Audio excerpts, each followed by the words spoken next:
Econ 211 makro-ekonomie en ons is besig met studie eenheid 3.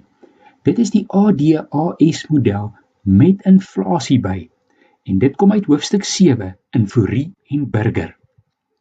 In hoofstuk 6 het ons verduidelik hoe veranderinge in die totale vraag en ook aanbodskokke 'n impak het op pryse en uitset in die ekonomie. Ons het aangeneem dat die prysvlak is stabiel, maar dit kan aanpas by hierdie veranderinge wat plaasvind. In meeste ekonomieë is die algemene prysvlak eintlik besig om deurlopend toe te neem as gevolg van inflasie. Nou beteken dit dan dat ons ADAS model nou irrelevant is? Glad nie. Ons moet hom net aanpas vir 'n inflasionêre omgewing. So wanneer ons praat oor 'n inflasionêre omgewing, beteken dit dat dit normaal is dat pryse en lone jaar na jaar toeneem. En dit word verwag dat dit deurlopend toeneem.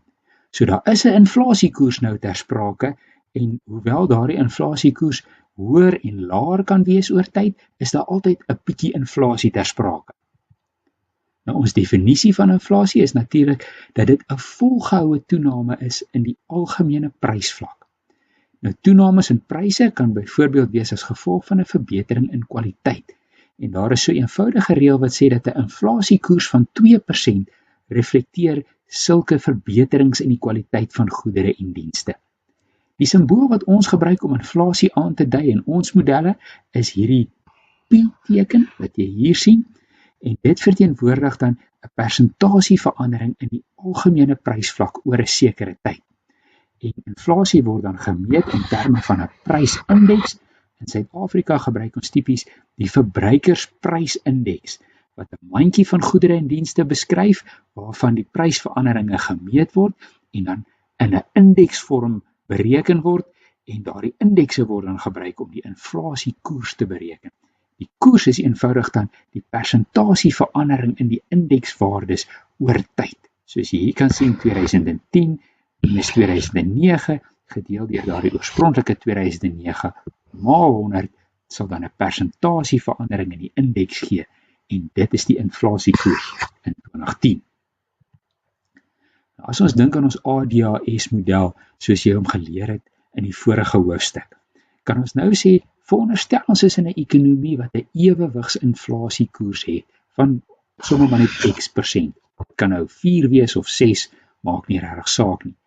Die implikasie daarvan is dat P of die prysvlak dan elke jaar met X% toeneem en die ekonomie bly nog steeds op sy langtermyn strukturele vlak van uitset IS en op die langtermyn aanbodkromme wat vertikaal hier op ons grafiek is.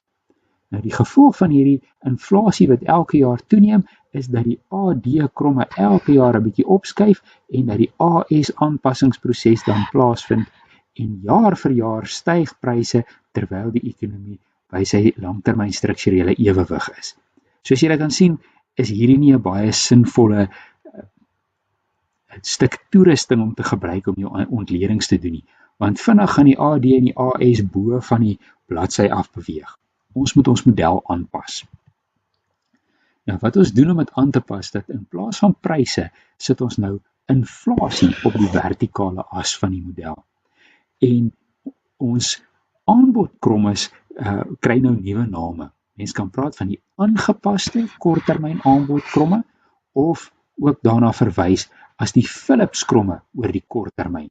Hier is die aangepaste of augmented langtermyn aanbodkromme of dan die langtermyn Phillips-kromme. Dit lyk net soos die oorspronklike AD en die AS, maar belangrik is, hierdie krommes is nou stasionêr binne hierdie ruimte van inflasie en uitset se verwantskap. En dan by 'n ewewigspunt is die verwagte inflasiekoers en die heersende of die werklike inflasiekoers gelyk aan mekaar. Reële lone is konstant en niemand word verras deur 'n normale stygings in die prysvlak. Maar dit is natuurlik moontlik dat daar 'n abnormale stygings kan wees en ons gaan dit in die volgende video's ondersoek. So om saam te vat, ons het nou ons model aangepas om inflasie in ag te neem.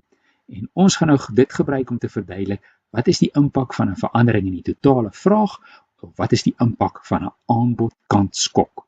Bly ingeskakel.